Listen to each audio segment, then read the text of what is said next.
Hi guys, this is Abhijit. Hi, this is Suyash. So guys, welcome back to Carpool Finance. Due to some personal reasons, actually Jasprit आज बीमार है, तो इसलिए आज वो फिर से नहीं आ पाया हमारे Carpool Finance में. The topic which we will be discussing today is HRA. तो अभिजीत भाई, tax season is going on. Yes. And salaried employees all over the country अभी गूगल पे हाउ टू सेव टैक्स कर रहे हैं. जी. आपको आज मुझे हेल्प करना पड़ेगा विद HRA. Sure. तो let's start with why don't you just explain it to me. थोड़ा सा आप सिंप्लीफाई कर दें जैसे आप करते हैं हमेशा. Sure. तो सबसे पहले समझते हैं कि HRA क्या होता है. ऑल्दो आप में से ज़्यादा लोगों को पता होगा, HRA is the component of your salary which is suppose to go towards rent. मतलब वो कंपोनेंट सैलरी का जो आप रेंट के लिए यूज़ करते हो. तो जनरली अगर आप अपनी सैलरी स्लिप देखेंगे, उसमें there is a particular entry या ब्रेकअप अगर आप देखेंगे सैलरी स्लिप का, उसमें एक पर्टिकुलर एंट्री होती है HRA, हाउस रेंट अलाउंस. उसमें आपको दिया होता है कि कितना percentage of your particular of your salary इस HRA. तो ये तो हो गया HRA. अब सुयश, अगली बात जो मैं समझाना चाहता हूँ कि HRA में क्या पर्पस है टैक्स एग्जाम्पशन का, और टैक्स एग्जाम्पशन का वैसे भी जनरली क्या पर्पस होता है. Very important. यस. तो अगर आपके पास सैलरीड इनकम है, तो आपको क्या करना होता है कि ऐसा इंडिविजुअल आप चाहेंगे कि आप कम टैक्स दें. HRA जो आपको मिलता है उस पर कितने परसेंट, या क्या वो पूरा का पूरा टैक्स एग्जम्प्ट होता है, क्या वो पार्शली टैक्स एग्जम्प्ट होता है, ये HRA से रिलेटेड जितना भी टैक्स एग्जम्पशन, टैक्स डिडक्शन है, वो हम आज के अपने पर्सनल फाइनेंस कारपूल में डिस्कस करेंगे. Understand first the 3 data points जो सरकार ने तय किए हैं, जिनके बेसिस पे आपका डिसाइड होता है कि आपका कितना प्रतिशत आपका टैक्स एग्जम्प्ट होगा इन रिस्पेक्ट ऑफ HRA. ठीक है.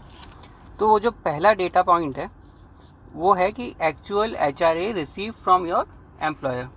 तो आप एक बार जस्ट मेरे साथ थोड़ा होल्ड कीजिए. पहला आप ये डेटा पॉइंट अपने दिमाग में नोट कर लीजिए कि पहला डेटा पॉइंट जो सरकार जानना चाहती है वो है कि आपको एक्चुअली कितना HRA मिल रहा है. दूसरा डेटा पॉइंट जो सरकार जानना चाहती है वो है कि 50% of your basic salary plus DA. अब कई प्राइवेट एम्प्लॉयज सोच रहे होंगे DA क्या होता है. DA is dearness allowance. ये गवर्नमेंट एम्प्लॉयज़ को ही जनरली मिलता है, रेयरली कोई प्राइवेट एम्प्लॉयर देता है DA. तो 50% of basic salary plus DA भी आप एक बार अपनी कॉपी किताब में एक बार नोट कर लीजिए. ठीक है. If you are living in a metro city, अगर 50% of basic salary plus DA in case you are living in metro city. आप पूछेंगे मेट्रो सिटी कौन कौन सी है as per income tax act. तो इनकम टैक्स के हिसाब से तो मुंबई, न्यू दिल्ली, कोलकाता और चेन्नई ही मेट्रो सिटीज़ है. बाकी सारी सिटीज़ अभी तक उनके लिए हिसाब से मेट्रो नहीं बनी. तो वो जो सिटीज़ है वहाँ पे आपका डेटा पॉइंट है 50% बेसिक सैलरी प्लस DA. अगर if you live in any other city तो वहाँ पे आप डेटा पॉइंट नोट कर लीजिए 40% of basic salary plus DA. ठीक है. Now moving on to the next point. Next data point जो है तीसरा, वो है आपका एक्चुअल रेंट जो आपने पे किया है minus 10% of basic salary plus DA. ठीक है. तो अब हमारे पास 3 डेटा पॉइंट हो गए हैं. अब आप बोलेंगे कि आप मैंने 3 डेटा पॉइंट तो बता दिए, बट इनका पर्पस क्या है. तो इनका पर्पस ये है कि गवर्नमेंट जानना चाहती है इन 3 डेटा पॉइंट्स को, और इन 3 डेटा पॉइंट्स में से जो भी लोएस्ट होगा वो टैक्स एग्जेम्प्ट है. Particular amount is deductible and वो आपकी सैलरीड इनकम में नहीं आएगा. ठीक है. आप अपने एम्प्लॉयर से भी बात कर सकते हैं, या आप अपने टैक्स रिटर्न में भी दिखाते हैं कि this much amount is going is exempt under section 10, and उसमें आपकी टैक्सेबल इनकम रिड्यूस हो जाएगी. ठीक है. अगर आपकी 10 लाख थी तो उतना इन तीनों डेटा पॉइंट में आपके जो भी 3 डेटा पॉइंट मैंने बताए हैं उनमें से आपको कैलकुलेट करके जो भी अमाउंट आया है जो लोएस्ट है इन तीनों में से, वो आप अपनी टैक्सेबल इनकम से डिडक्ट कर सकते हैं. नाउ अभिजीत, फिर एक सवाल, सॉरी इंटरप्ट किया मैंने आपको. सेक्शन 10 में कोई प्रूफ के बारे में बता रखा है कि क्लेम करने के लिए क्या प्रूफ हमें देने होंगे एम्प्लॉयर को? ये बहुत अच्छा क्वेश्चन है सुयश. तो जनरली आपका जो रेंट एग्रीमेंट है आप इंश्योर कीजिए कि आप उसको स्टैंप वगैरह करा के अच्छे से एग्जीक्यूट कर लीजिए. That is 1 point. सेकंड, कि आप अपनी रेंट रिसीप्ट जो है वो आप अपनी ध्यान से रखिए. अगर आप हर महीने ट्रांसफ़र करते हैं तो आप जाके अपने लैंडलॉर्ड से या तो ईमेल पे एक उनसे एक्नॉलेजमेंट ईमेल ले लीजिए, या आप उनसे एक जाके सिंपली प्लेन कागज़ पे लिख दीजिए 10,000 या जितनी भी आपकी रेंट है 10,000 20,000 रेंट रिसीव, और उनके सिग्नेचर ले लीजिए. रेंट रिसीव का कोई फॉर्मेट वगैरह कुछ नहीं होता. प्लेन कागज़ पे भी अगर आप अपने मकान मालिक से लिखवा लेंगे कि 10,000 20,000 जितनी भी आपकी रेंट है रिसीव, तो that is sufficient proof. Of rental payment. तो ये तो हो गया प्रूफ। अभिजीत, आपको मालूम है कि यार इंडिया में how important home and house actually is, and there are so many people who take loans to build their dream home. So इस केस में अगर if somebody has taken loan from any XYZ bank और NBFC, so how will this work out if the HRA problem in this case? तो आपका सवाल बहुत अच्छा है कि हो सकता है आप एक घर बना रहे हो या हो सकता है आपका एक ऑलरेडी घर हो, तो उस केस में अब आपने होम लोन ले रखा है और तो सरकार को पता ही होगा कि आपने होम लोन ले रखा है। आजकल तो सारा डेटा अपने आप पॉपुलेट हो जाता है टैक्स फॉर्म में। तो क्या उस पर्टिकुलर केस में सरकार क्वेश्चन करेगी कि आप होम लोन भी उठा रखा है और इधर व्यक्ति HRA का भी टैक्स एग्जम्प्ट मांग रहा है? तो ये क्वेश्चन बहुत अच्छा है, बट गवर्नमेंट के under law, under income tax law ऐसा कोई प्रावधान नहीं है कि अगर आपके हाउस रेंट अलाउंस का टैक्स एग्जेम्पशन ले रहे हैं तो आप होम लोन नहीं ले सकते। हो सकता है आपने जेन्युइन रीजंस की वजह से होम लोन लिया हो सकता है आपका घर बन रहा हो ड्यूरिंग दैट पर्टिकुलर टेन्योर, आप किराए के घर में रह रहे हैं, that can be one reason. दूसरा हो सकता है कि आप अपने होम टाउन में घर बना रहे हो, आप नौकरी कर रहे हो, आप बॉम्बे, दिल्ली, बेंगलोर, पुणे, तो उस पर्टिकुलर केस में भी गवर्नमेंट को कोई प्रॉब्लम नहीं है अगर आप HRA का टैक्स रिडक्शन क्लेम कर रहे हैं। गवर्नमेंट आपको विजय माल्या की तरह नहीं देखेगी और गवर्नमेंट आप पे कोई इंक्वायरी, कोई नोटिस वगैरह आपको इस वजह से तो नहीं आएगा। सुयश, आप यार बहुत बढ़िया सिंप्लीफाई कर रहे हो, बट इससे क्वेश्चन से क्वेश्चन निकल रहे हैं। अब एक क्वेश्चन और भी है बॉस, की you have worked in Mumbai, you were at NSC and that was really great, but अब मुझे ऐसा बताओ कि आपने मेट्रो सिटीज के बारे में बोला, but cities like Mumbai, Delhi बहुत बड़े शहर है boss ji. So let's assume that somebody is working in Thane, but his home area is town area.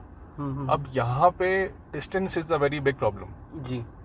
So what if he takes a rental accommodation near his office in Thane area? Got it. But his home, or like for example weekend getaway जो भी इनका हो वो इनका town हो, तो इस case में how will that particular salaried employed what should he do, like how should he proceed further? आपका एग्जांपल, आपने जो सवाल पूछा वो बहुत ही वैलिड रीजन है कि कई बार in lot of big cities लोग अपने ऑफिस के पास भी घर ले लेते हैं, और जहाँ पे अगर मान लीजिए वो बॉम्बे के ही है, वो मान लीजिए चर्च गेट के पास, कोलाबा के पास पैदा हुए, तो उनका घर तो होगा चर्च गेट या कोलाबा में। अब हो सकता है वो उनका काम करने के लिए उनको नवी मुंबई, ठाणे कहीं पे भी जाना पड़ रहा हो, तो उस पर्टिकुलर सिचुएशन में हो सकता है वो वहाँ पे भी एक फ्लैट वगैरह ले ले, तो उस पर्टिकुलर केस में भी आपको HRA क्लेम कर सकते हैं, टैक्स रिडक्शन आप क्लेम कर सकते हैं। बट IT एक्ट में ये प्रावधान है कि मतलब आप कोई भी गलत काम ना करिए। तो एसेंशियली सोइए, जो भी जेन्युइन केस होते हैं उनमें तो कभी कोई इशू आने का सवाल है नहीं, और नोटिस आ भी जाता है तो आप किसी भी CA, वैसे तो कभी आता ही नहीं है, 99.9% ऐसे चीज में कभी भी आपको नहीं आएगा। गवर्नमेंट हमेशा फोकस करती है जो बड़े टैक्स पेयर्स होते हैं उन्हीं के रिकॉर्ड वगैरह चेक होते हैं, उन्हीं के बड़े बड़े इंडिविजुअल टैक्स पेयर के तो रेयरली कभी उन पे कोई भी कुछ बैठेगा।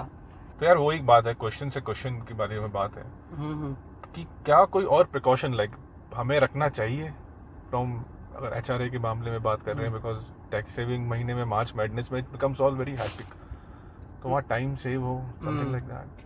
तो वेरी गुड क्वेश्चन सुयश। तो apart from rent receive and rental agreement में एक चीज और चाहिए होती है आजकल। अगर आपकी 1 लाख से ज्यादा रेंट है तो उस पर्टिकुलर सिनारियो में आप अपने जो लैंडलॉर्ड है उनका पैन नंबर नोट कर लीजिए।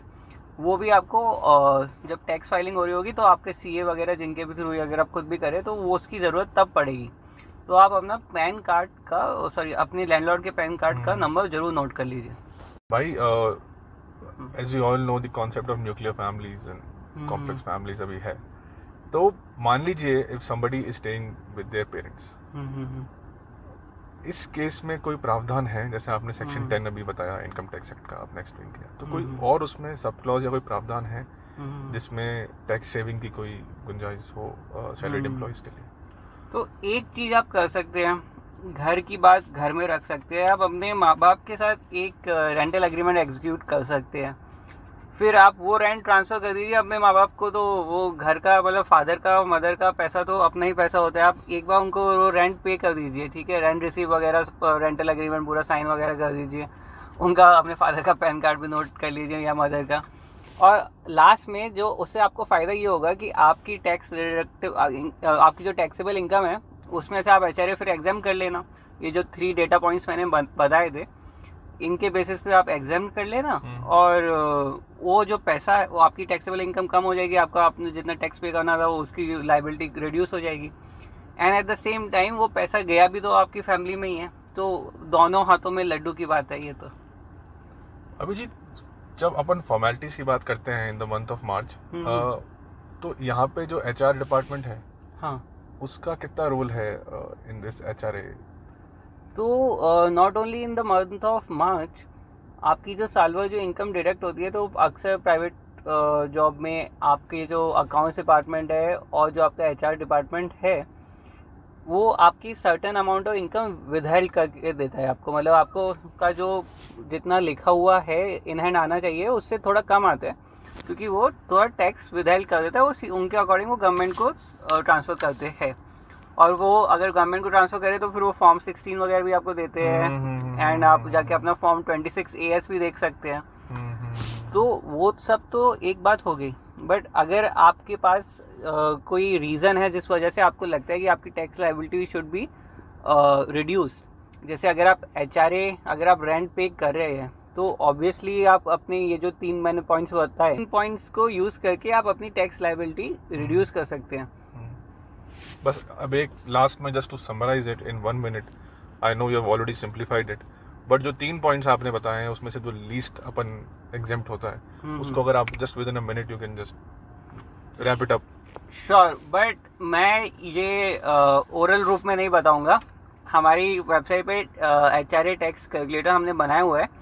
अभी आपके पास 10 सेकंड का छोटा सा वीडियो आएगा जिसमें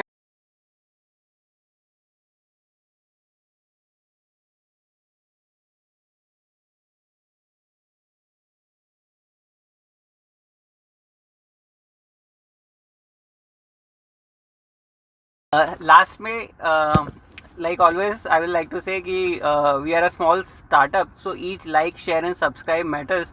तो हमारा चैनल प्लीज़ फॉलो कीजिए, लाइक कीजिए, शेयर कीजिए। हम इंस्टाग्राम पे भी है, ट्विटर पे भी है, लिंक्डइन पे भी है, तो जहाँ पे भी आपको हमें फॉलो कर रहे हैं हर जगह करिए। And please please please ask questions, comments में आप आइए, क्वेश्चंस पूछिए ऑन द स्पॉट, वहीं हम ट्राई करेंगे कि उसको सिंप्लीफाइड वे के अंदर आंसर कर सकें।